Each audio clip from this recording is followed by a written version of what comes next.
All right, so seeing that it is just past 2 p.m. Eastern time over here on the East Coast, I think we'll go ahead and get started with this forum about unjust peace and institutionalized war, about framing violence in Bosnia and Ukraine. So I guess I'll briefly start by explaining the format of this forum and how it's going to work. So we have two speakers with us here today, Dr. Sergei Zhuk and Dr. Adna Karamehic-Oates. So we're going to first hear from Dr. Zhuk about the sort of Ukrainian side of things, followed by from Dr. Karamehic-Oates from the sort of Bosnian perspective. And I should say that the motivations of this forum is that, so obviously we see what's happening in Ukraine in front of our eyes, and it's very present in the moment. But at the same time, just over a quarter of a century ago was the tragic Bosnian War, to which we can maybe draw many similarities to what's currently going on in Ukraine with what happened in Bosnia so many years ago. And then so each of them will have roughly 20 minutes to speak more or less about their chosen topics. And then we'll also open up the Zoom to questions. So if you have questions throughout the Zoom meeting, please send me a chat message, and then I will go ahead and I will announce that at the end. And we're hoping to finish at around 3 p.m. Eastern time, just about 1 hour from now. Fingers crossed. Sometimes things take longer, but hopefully we should get there. And so I guess now I will invite Dr. Zhuk to speak. And briefly, just so we all have some awareness, Dr. Zhuk is a professor of history at Ball State University who focuses on Ukraine, but I guess more broadly Eastern Europe. And he has been the author of many different books about Eastern Europe, and has many recent publications about the Ukrainian crisis specifically. So we're very much looking forward to hear from him, and I pass on the floor now. Thank you, Fawzaan, for inviting us. And I decided, or I agreed to participate in this because situation in Bosnia and Ukraine has obvious similarities and parallels, because both conflicts started as a part of so-called imperial wars against independent nations, independent cultures, like in Bosnia, and the same in Ukraine. And for my conversation, I decided to use my material. It's part of my new book. It's about KGB operations in Western academia and how KGB tried to use various conflicts to influence people from the West, including Yale University, by the way, professors, and started these operations in 60s and 70s. And one of these operations is to present so-called filtration camps in Ukraine as part of helping Ukrainians, helping children of Ukraine. But as you will see in my presentation, I will try to share the screen with you, that this was actually, can you see my screen? Share.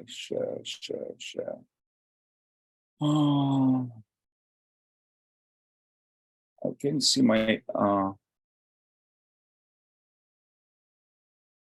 okay. Let me see.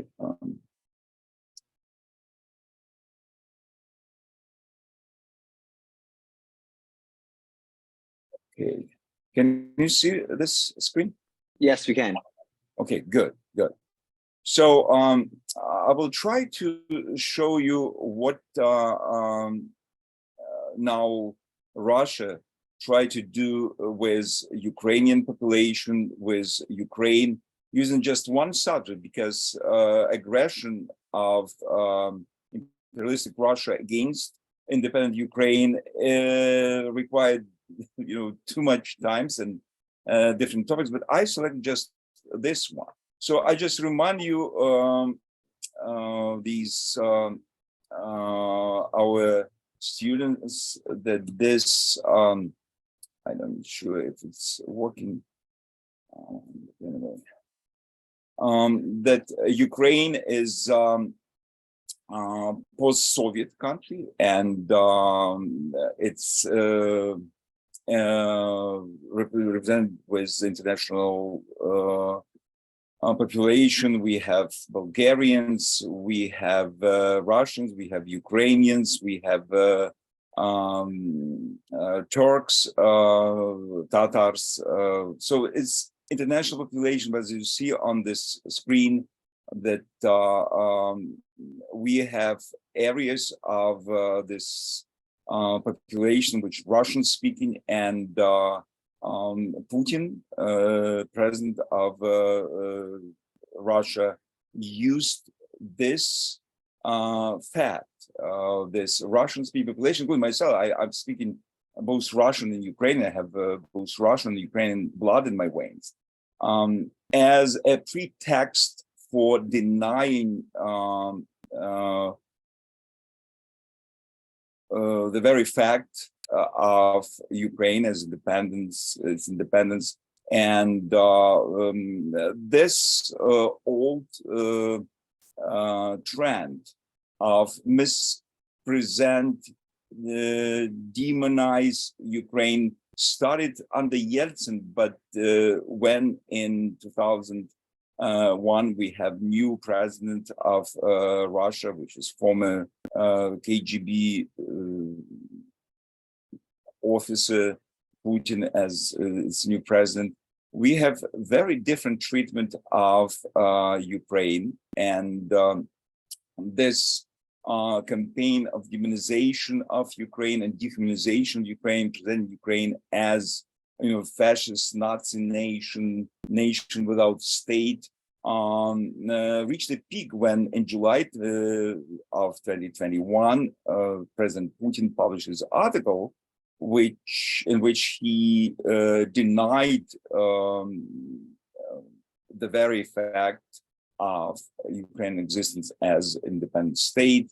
And after this, on February 24, Russian Federation began its invasion of Ukraine under pretext of denazify and militarize Ukraine by removing Ukrainian government by force. And by the way, Russia, in its imperial politics against Ukraine, like against other post-Soviet nations of former Soviet Union, used the same traditions of Soviet active measures, Soviet military operations. I put on the slide this model of special paratroopers operation. Those of you who took classes of Soviet history probably remember that Soviets used this kind of model for aggression in Czechoslovakia in '68, then in Afghanistan, and of course in Chechnya.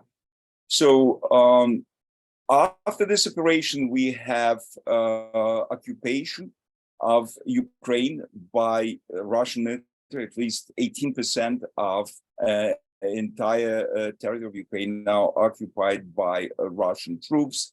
And what followed, we have this during this so-called military operation, but actually it's open war, military operation of imperialistic Russia against Ukraine. We have tremendous loss of population in Ukraine. I put this on the slide.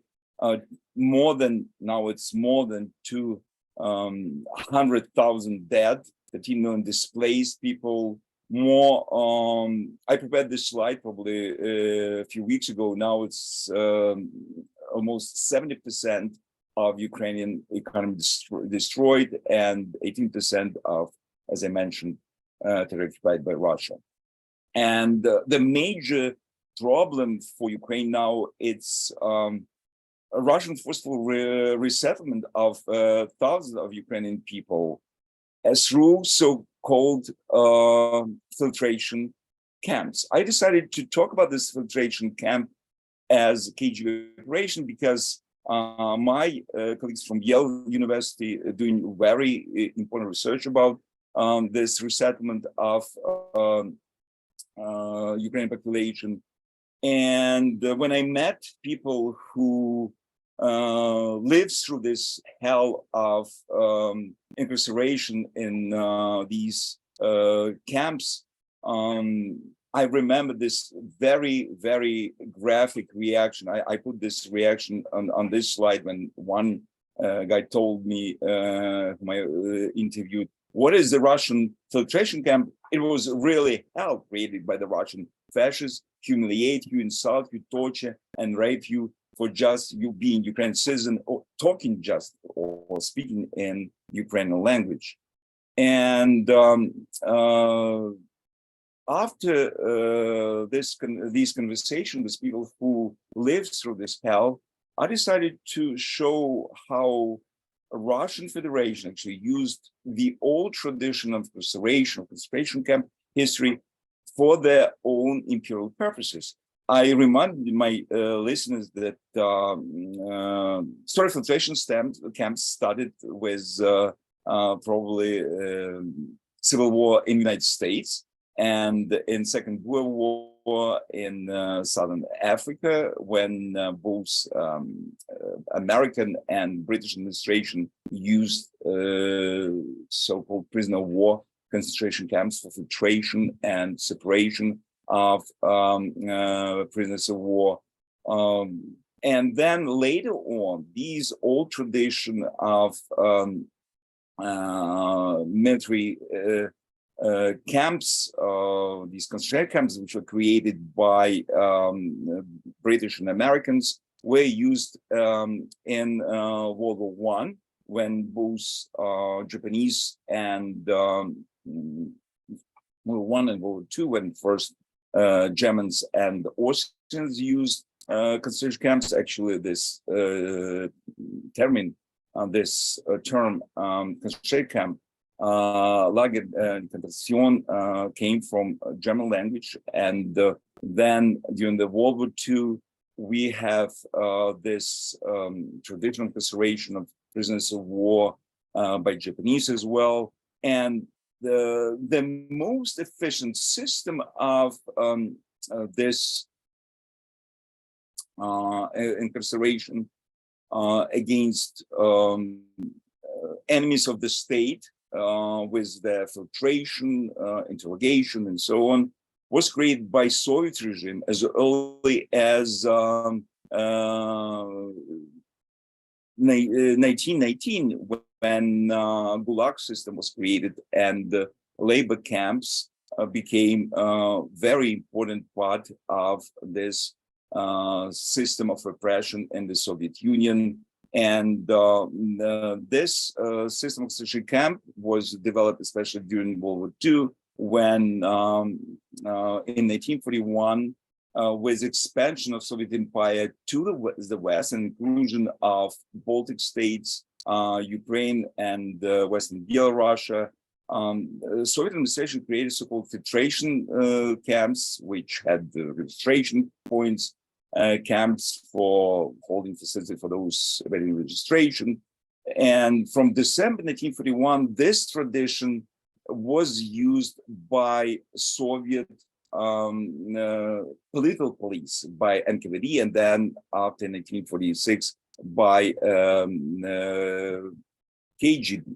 And from this early on, this Soviets, the first time when the Soviets used this term filtration camps, Soviet KGB, Soviet political police tried to separate enemies of the people, people who were traitors. And on the territory of my Ukraine, they created these massive filtration camps where they mistreated Ukrainians, and it was beginning of Cold War, and according to KGB, the worst enemies of the system after the war were those people who lived in zone of occupation.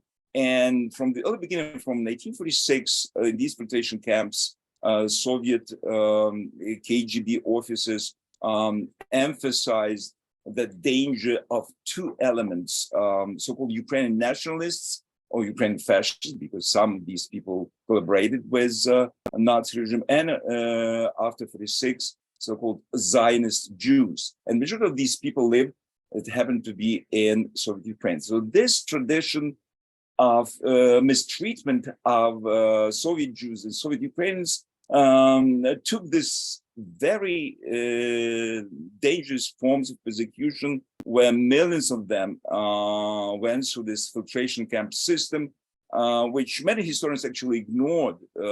Only recently we discovered these documents and tried to pay attention to these massive arrests and massive mistreatments of Ukrainians. I put on this slide numbers of those people who were arrested and filtrated through these camps. It's almost 1,500,000 so-called displaced peasants were mistreated in these filtration camps.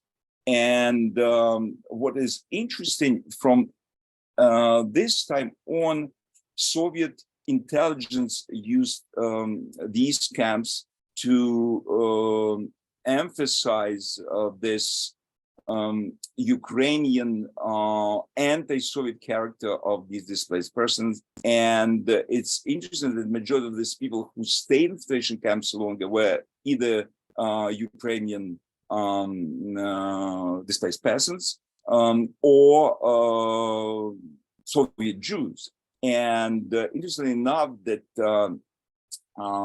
the major moment of in these arrests and mistreatment was not just these guys being English American spies.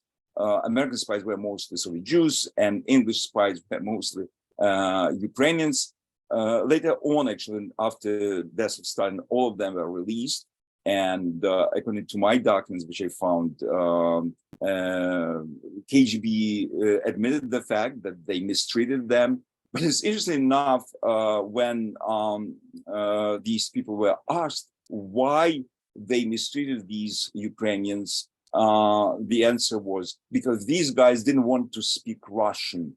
They answered our questions not in Russian language, but in Ukraine. Another reason was that these groups were religious enough. You know, traditionally Soviet people were atheistic, and some of these DP people, displaced peasants, were very religious, either Catholics or Christians or Muslim, were Tatars and so on. So during this period of time, we have these massive arrests and mistreatment, actually, of three national religious groups from Ukrainian population. We have Ukrainian Christians, we have Jews, and we have Muslim Tatars, which this population from 1944 was just resettled into Central Asia en masse. So what was the other Soviet tradition of Russian filtration practices, which involved also not only interrogation, not only incarceration, but physical mistreatment, beating, killing, rape of incarcerated person. The second model for this operation was Soviet operation in Chechnya in 1991, 1995, when the new filtration camps were created by Soviet Russian officers. And according to my sources, at least 200,000 of Chechens were either killed, tortured, but disappeared in these camps only for being Chechens or for being Muslims and so on. I just show you some of these documents, which you can read about interrogation practices. Remember this, that all these models of incarceration and mistreatment, which were used against Chechens in 1985, were restored exactly some years later in 2014, when Russia started its first war against Ukraine. When Russia created or recreated, using this Chechen model, these filtration camps, at least we know 79 filtration camps were created on these occupied Donbass. And again, what is interesting for me as a historian of the first KGB operations of the 40s, that we have some scenarios. When the second war against Ukraine started in 2032, Russia again created this system of filtration camps. In those days, it was 21. Now we have numbers of 32, 35 in areas of eastern Ukraine. And again, in many interviews and in many materials, which you can find even in open source on the internet, the major problem for people who were suffering and mistreated was because they speak in so-called fascist Ukrainian language. So hundreds of thousands of people live through this system of the camps. I showed some pictures how Russian soldiers check tattoos on the body of arrested Ukrainians if they saw some kind of Ukrainian nationalism signs. People could be mistreated, beaten, or even killed. The first actually filtration camp, or so-called anti-Ukrainian concentration camp, was actually found by people who try to analyze the situation in March, April, and this was they found using various sources. They found exact location of the first concentration filtration camp, where thousands of Ukrainians were separated, were interrogated, and eventually sent into Russia or killed on the spot. Actually, on this picture, you see some places where these Ukrainian prisoners of war were killed, or those who were treated as enemies of a Russian state. Actually, entire combination word, enemy of the state, is reminiscent of Soviet rhetoric. It's Bezymena near Novozovsk in Mariupol area. And according to both Russian and Ukrainian sources, we know that at least more than 1,500,000 people were resettled through these camps, including more than 200,000 children. And again, even Russians used these figures, and as you see in the Russian sources, we have more numbers for these people who were arrested and resettled into Russia. People who lived through this hell left not only their interviews, some of them were interviewed by myself, but also left their pictures, how they drank water, what they eat, how they survived. These pictures of Natalia Vorska, who survived the first camp in near Mariupol, and so on. So what this story told us, that politics of Russia became reminiscent of imperial Soviet politics. To some extent, I argue it's continuation of the same politics. Moreover, if you analyze the interrogation of people who suffered, who were tortured in these places, you will see the same rhetoric. As people spoke fascist Ukrainian, non-Russian language. I argue that these agents, these KGB, FSB now officers in Ukraine use the same taxonomy of people in post-Soviet space. If you speak Russian, if you can communicate with in Russian, you belong to higher category of people. If you speak non-Russian, Ukrainian language, you are fascist, you are enemy, and so on. So as a result, we have this obvious similarities between campaigns against displaced people in the 40s and this campaign during military aggression against Ukraine today.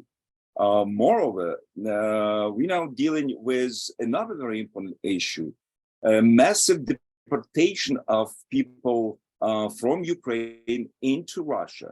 In this way, Russia created special social capital to use in Siberia, in Far East, where not very many Russians live, and so on. Again, they still continue stealing thousands of Ukrainian children, and they continue this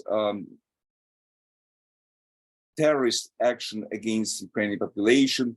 And I argue that mistreatment of Ukrainian population, Ukrainian children in Ukraine, now is another proof that a Russian regime is not just oligarchic, imperialistic regime. I would argue it's now a fascist state. And people in the world need to pay attention to atrocities and brutality of Putin's Russian regime committed in my Ukraine. Thank you.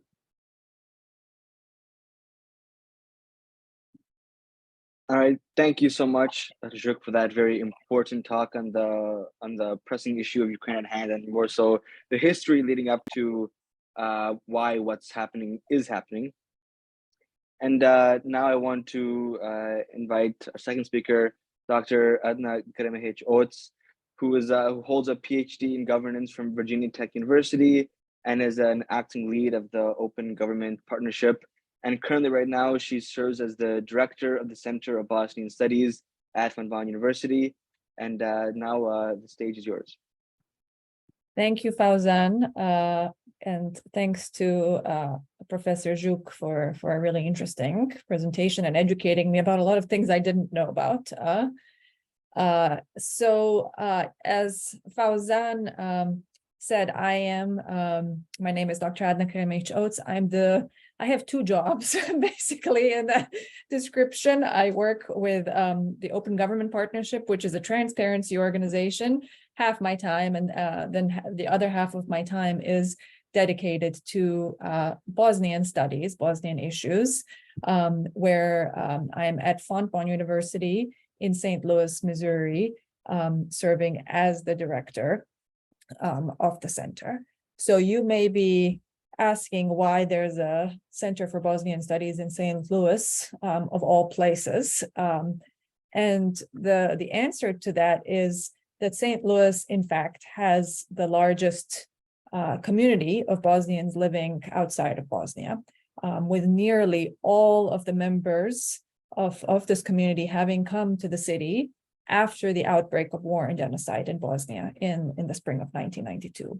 In other words, it's almost entirely a war-produced population, and it's now in its third generation. So if we look at the numbers, the population is estimated to be about 60,000 Bosnians living in St. Louis. So let me tell you a little bit, just very briefly, about how the center came about, because I think it's also an example of what a difference personal commitment and initiative can make. It didn't start out as a big project at all. It wasn't, in the plans or the strategy of the university or some think tank, which is how I think we assume these type of initiatives normally come about. At least I think that's how I thought it would come about. But back in 2006, there was an English professor at Fontbonne University. His specialty was Shakespeare, teaching English literature. But this was also right around the time when Bosnian refugees that were living in Germany were being told by the German government that they had to go back to Bosnia, go back to places that they had been ethnically cleansed from, their homes destroyed, and it was just not a situation basically to send anybody back to. And the United States stepped in at this moment, offering a permanent resettlement program, which is something that Germany was not offering to refugees at that time.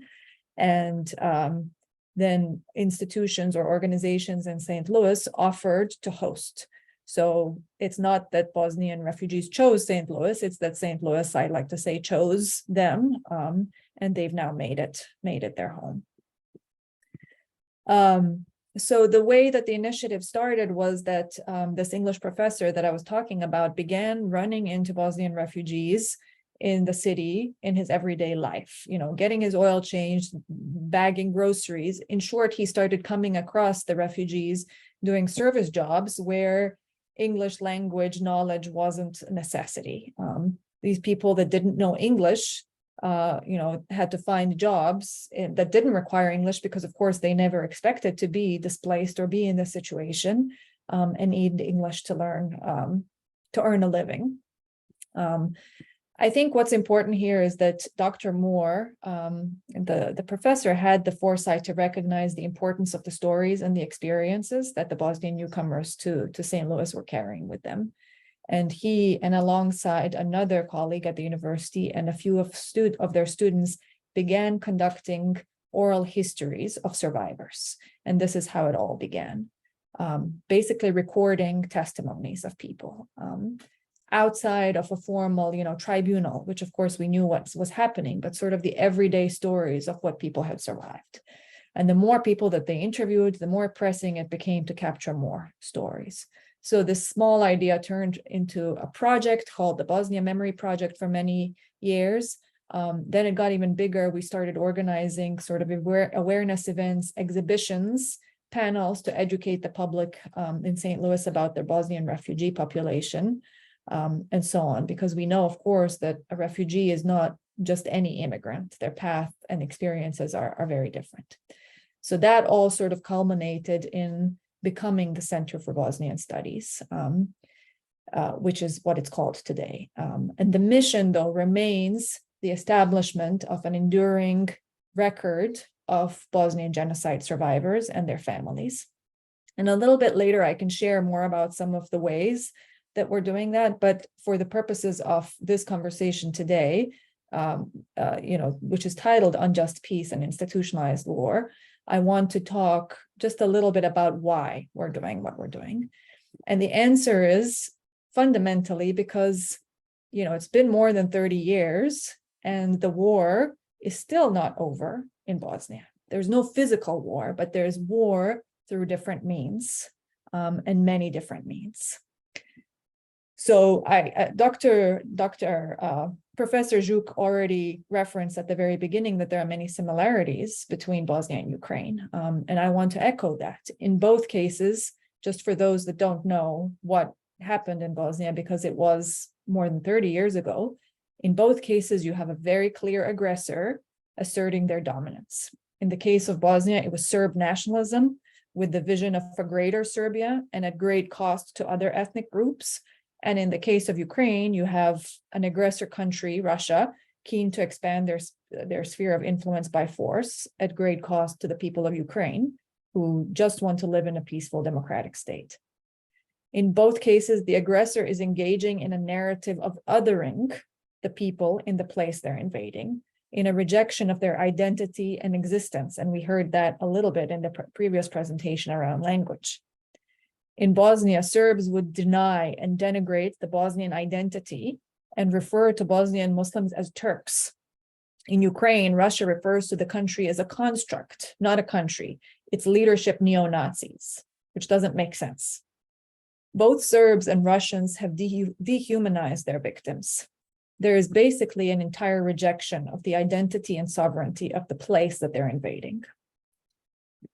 And in the case of Bosnia, the most commonly repeated myth about not just about Bosnia, but the region in general, is that the people living there have hated each other for centuries, right? And this conflict was inevitable. I'd actually be curious, Professor Zhuk, how this myth may or not play out in Ukraine. But in Bosnia's case, it became a cliche and a very convenient argument to make as an excuse, right, to not do anything about it. It's an excuse for not getting involved.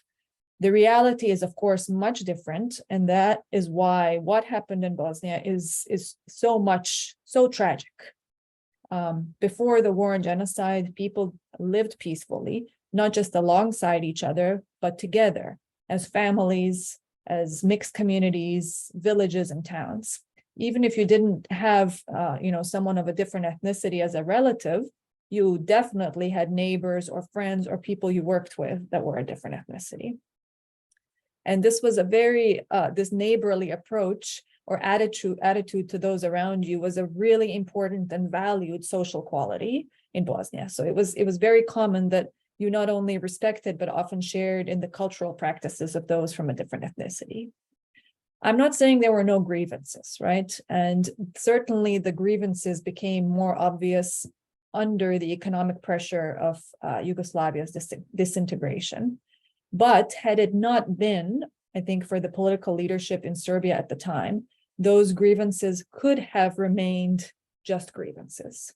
Instead, what we saw was that the leadership there, who wanted to use the crisis to create a greater Serbia, knew that the only way to tear people in mixed communities apart was through the creation of mass fear of each other.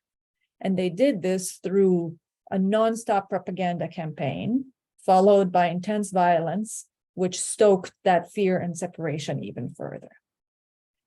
We also saw that the Serb leadership planned beyond the physical obliteration of Bosnian Muslims in particular, and pursued cultural genocide to destroy cultural heritage.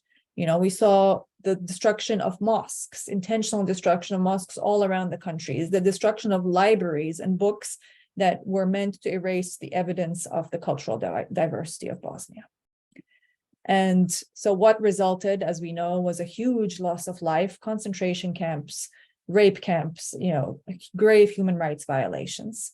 And the ICTY, the International Criminal Tribunal for the former Yugoslavia, that was established to prosecute the crimes that were happening, did confirm what was happening as a genocide.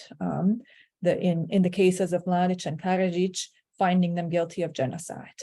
So there's been so much scholarship on this topic. It's considered as the worst war crime on European soil since World War II. And so nevertheless, though, and coming back to this title, Institutionalized War and Unjust Peace, is we still have a divided country today, and we have an entity in Bosnia called the Republika Srpska that is built on ethnic cleansing and genocide. Those refugees that I was talking about that live in St. Louis, any one of them that you ask comes from a village in that entity that was ethnically cleansed. They were too scared to return when the war was over, and there was nothing to return to. Anything that they had known as normal life was completely gone. When the Dayton Peace Agreement was signed, it was basically an attempt to create peace, and to force that peace, the negotiators allowed this entity to be formed. Yes, they hoped that people would return, and they tried some things to help them return. But you can imagine, after you're exposed to such intense violence, no one would want to go back to a village where their local police is populated by those who imprisoned them, who beat them, who raped them. So this is the de facto situation in Bosnia today. It's an unjust peace. It's institutionalized war. It's a different kind of war that's played out socially in the education system, in the security system, the health system. Everything is divided. As a child in school, in the two entities that make up Bosnia today, you learn from different history books. In one entity, you'll learn what the world knows, what those international tribunals confirmed about who the aggressor was and what happened. And in the other entity, in Republika Srpska, it's a different history. Children in the same country are being raised with different versions of a history that they share. So I don't know if that's not, what one would refer to as institutionalized war. I'm not sure what is. Another manifestation of an institutionalized war that's happening in Bosnia at the moment is that there is an ongoing effort to deny what occurred was actually a genocide. And this effort is led by political and academic circles in Serbia, as well as within parts of Bosnia dominated by Serbs. Examples of this include preventing survivors from building memorials, while instead they're building memorials to the perpetrators. It also is about naming streets, university dorm buildings, and so on after convicted war criminals, putting up posters glorifying those same war criminals. These are just a few examples. There are many, many, many. And this is the daily lived reality of Bosnians that have survived. The goal there is to revise history and describe Serbs as the aggrieved side. And we don't see any sign of taking any responsibility, of, coming to terms. What we saw many years after what happened in Germany, right? I don't think we have any sign of that in Bosnia. So because we're still fighting a war, a different kind of war, it's more important than ever to memorialize what happened, to establish a record of what happened. And I said at the beginning that I would spend just very few minutes talking about how the center is trying to do that. So let me do that in maybe 3 or 4 minutes. The first and most important way is by collecting those oral histories. We continue to do that. The basic structure of an oral history is to try to cover the person's life prior to the war, their experiences, and then tracing their passage to the United States and how they're adjusting to life. The most important thing for us when we're talking to people is for them to recount it in their own way, so that they're doing the work of organizing the narrative and understanding what happened and communicating this to us. And I will tell you that in all the oral histories that I have conducted, and I've done a lot, one of the most common organizing narratives I hear is the complete lack of congruence between the experience of pre-war life and how that could have possibly been followed by the kind of crimes that we saw. Even to this day, there's persistent lack of comprehension about that. And I think while that's, it's very difficult to hear, it's also such a critical component of that collective history, because it also solidly discredits that myth of an ancient ethnic hatred, that somehow we've always hated each other. It's just not true. In the oral histories, I'll just say we do record oral histories with everyone of all ages, of all backgrounds. But I think we are prioritizing older members of the diaspora just because we know we are fighting against time and we don't want those stories to be lost. The second way that the center is memorializing what happened in Bosnia is that we're working with younger generations. So we have a course at the university on the Bosnian genocide, but we're also working with high schools in the St. Louis area because, of course, now we have a younger generation, children that have grown up, some of them born in St. Louis, that are now going to high school in St. Louis. And these high schools now have these Bosnian American Studies courses. What is very interesting is that they're filled with these second generation students who speak a little bit of Bosnian, have very Bosnian parents, but don't know very much about what happened. And it's not their fault, right? This is one of the effects of the brutality of the war. When the crimes are so horrendous, they're also very difficult for people to recount. So families obviously don't want to tell their children what happened. And it's understandable. They want to protect them. They want to give them a different life. But, you know, from someone who does archival work and is trying to preserve these stories, when you're not recounting stories, then they also risk being unknown, and ultimately they risk being forgotten. So we're constantly having to balance that. But it is good to see that these students are taking part in these courses. It's meant to educate them, but they're also doing this very, very important memorization work that create understandings of Bosnia and what happened. I might stop here. I just want to say that, you know, we are struggling, at least in Bosnia's case, with the passage of time, and we have to keep finding new ways to fight against the narratives of war, of genocide denials. And we have new tools of doing that today, thanks to social media. And I just want to say that I'm really impressed at how skillfully Ukrainian civil society has taken advantage of that. That's not something that we had during the Bosnian War and genocide. I'm not sure it would have turned the tide of how things played out eventually, but I am glad it's there for Ukraine, and we should all actively support those kind of efforts. Thank you. Thank you so much for your address. And now, in the roughly 12 minutes remaining, I'll take some questions we have from the audience.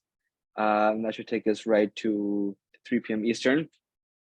And the first one is for Dr. Zhuk, and that is, should the world have further condemned Russia after the atrocities in Syria and Chechnya? And if they would have done so, would it be possible that the current crisis would at least be less intense, or would it not be here at all? Yeah, the West made one mistake twice. I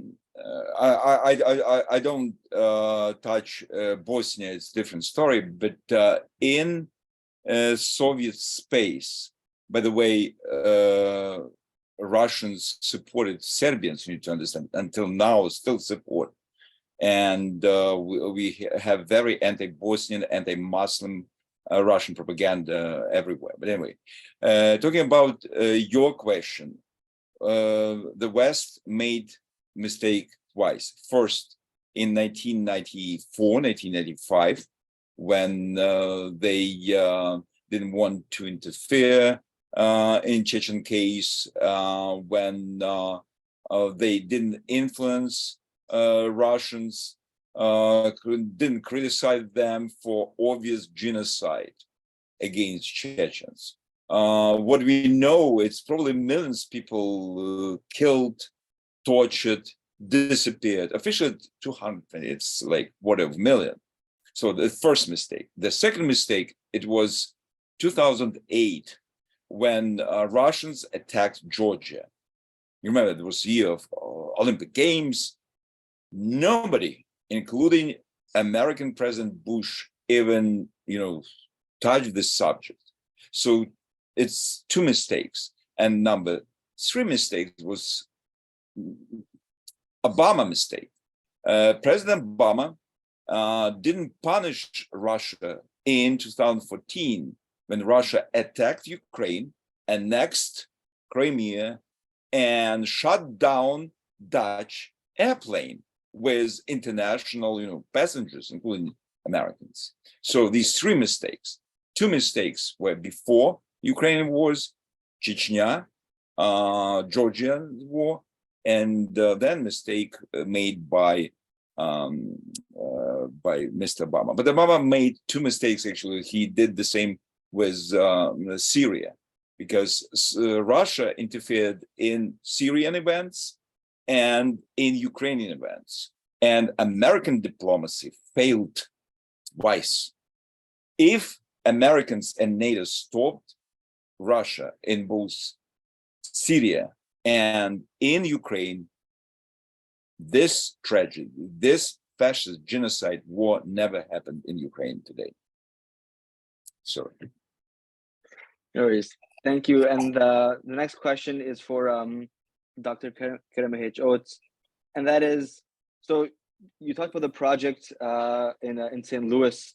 So how have you noticed that that raising awareness, capturing stories, and spreading the message out has led to support of the Bosnian cause? Has it led to increased funding?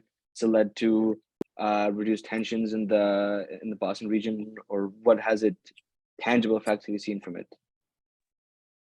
Well, I think we've certainly seen a change in our city, in St. Louis, right? Because more awareness of your neighbors and understanding of where they're coming from really sort of, I think, changes the approach of government institutions towards the community. So there's been a lot more, I think, understanding of the community wanting to, build certain things in St. Louis. So we have, multiple mosques in the city. We have lots of different memorials and so on. There's a very good relationship with the local government. So I think at the local level, it has been very, very important. And I think in general, the Bosnian community has been recognized for even revitalizing some of the areas of the city that were, previously just in bad shape. On an international level, I think this has translated politically, right?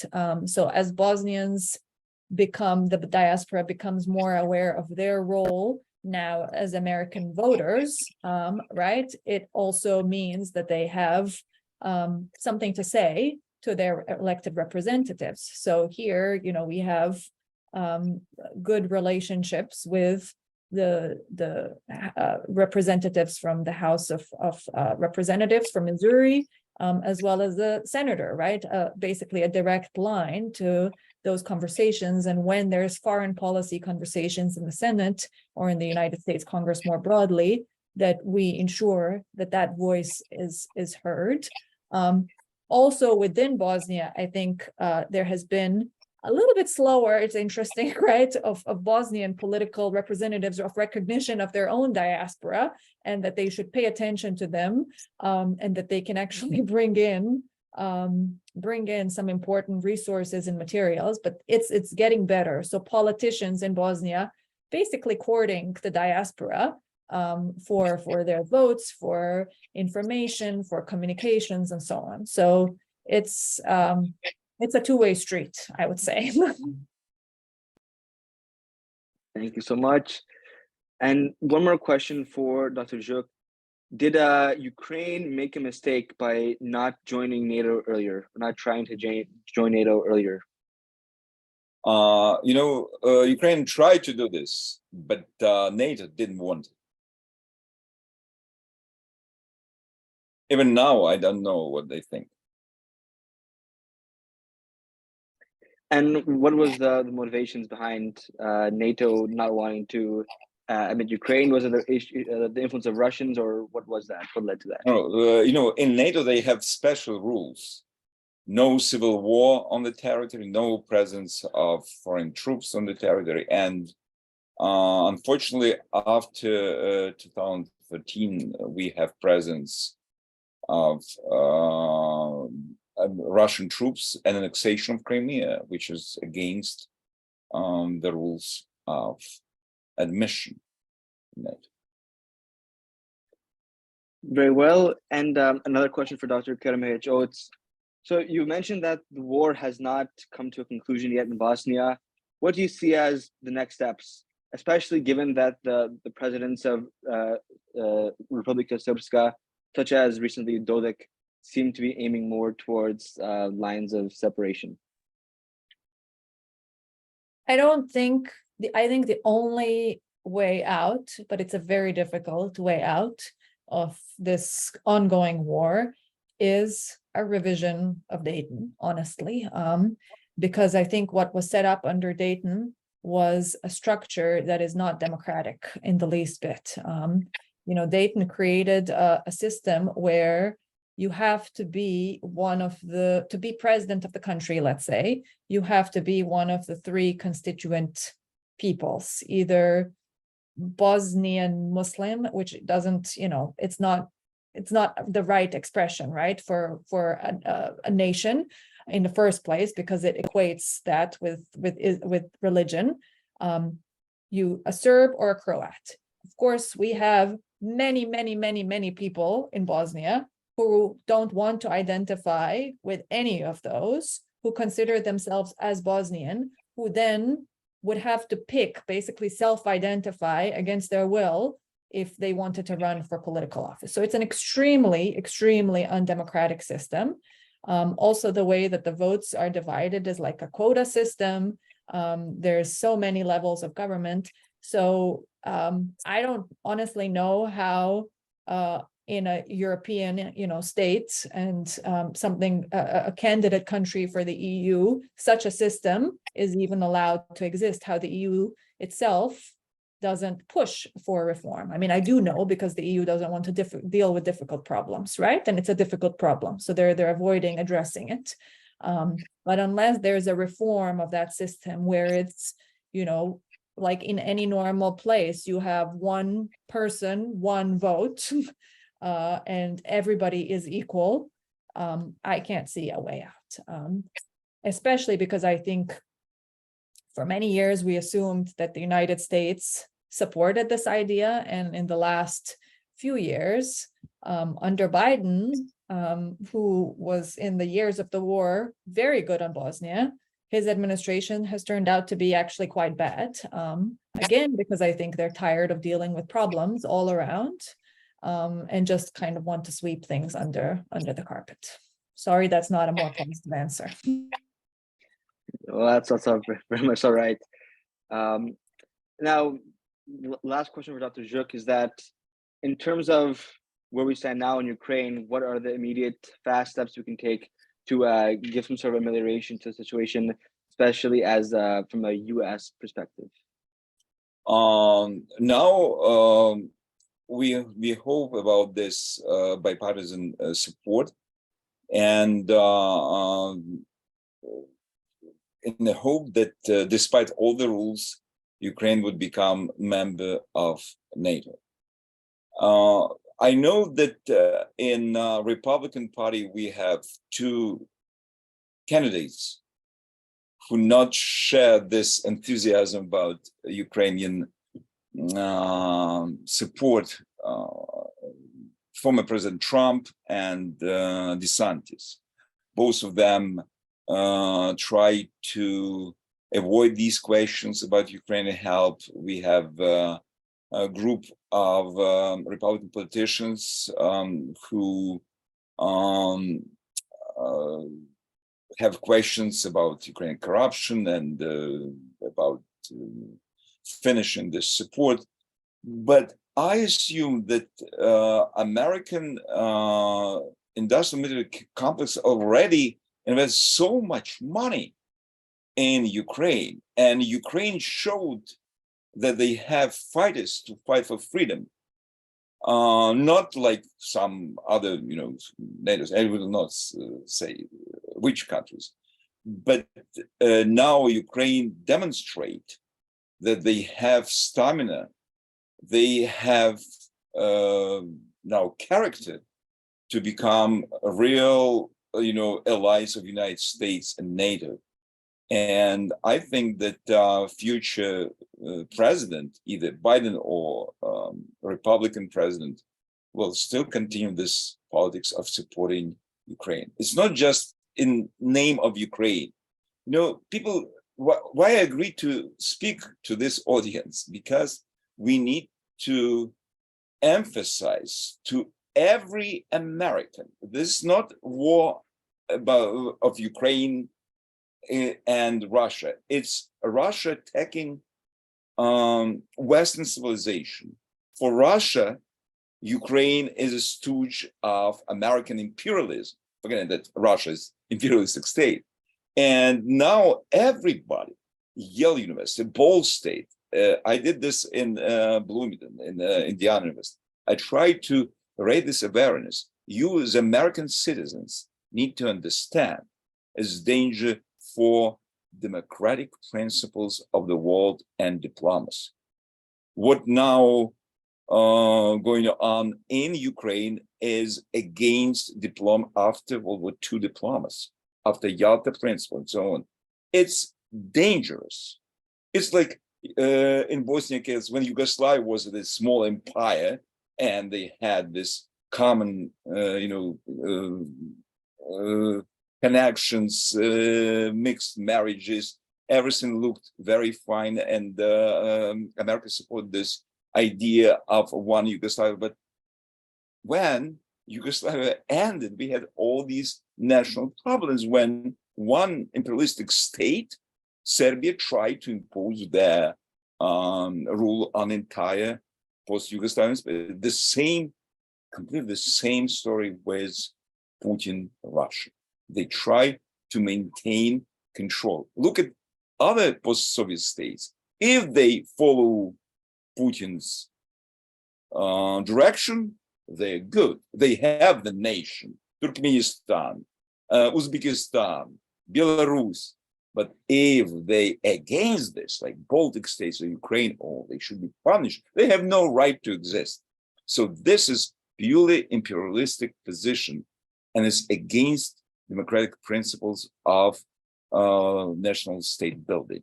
That's why Americans must understand. Everyone, it's not about Ukraine. It's about threat to entire political system created after World War II. Thank you very much. And now the last question for Dr. Karamehic-Oates is that, so Dr. Zhuk mentioned that joining NATO would be one potential way to reach moderation. So should Bosnia make a strong effort to join the European Union along with NATO? Is that possible? More so, what should they do? Well, I think Professor Zhuk said they tried, and NATO didn't let them. I think it's the same thing in Bosnia. I think there's definitely efforts around that, but of course there are blockages, right? Intentional blockages in place, because you have to align certain policies in order to be allowed into NATO. One of the things around NATO was ownership of military equipment, state property, and so on. And of course, that was fine for quite a while until Bosnia started on the path towards NATO, and then suddenly problems came up on that front, right? So blockages, intentional blockages. So it's possible, but it's a slow path. As for the EU, I think they're trying to use, it was recently given candidate status, right? And they're trying to use it as a carrot, but we also know the EU is in a mess of its own, right? That has all sorts of problems of its own. So is it a very realistic, attractive carrot? I'm not so sure, right? It has the potential to push for some of these needed changes in terms of the laws and so on, and making it more democratic. But then the EU also needs to be more realistic about the timeline, right? So the carrot needs to be realistic, and it's not right now.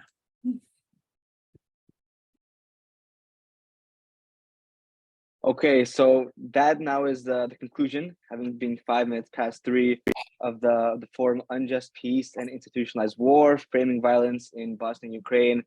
I know it's not the easiest content to hear, and obviously it is really deep, but as I think both speakers have tried to emphasize, it's things that are very important, not only for those peoples, but also for the world as a whole, to maintain a democratic state where people can live freely. So for all that, I want to thank everyone for coming. Special thanks to the speakers for taking time out of their day and to develop the talk and to speak to us. And on that note, I hope everyone has a wonderful rest of the day, rest of the month, rest of the year, and whatnot. And I once again thank everyone for their attention.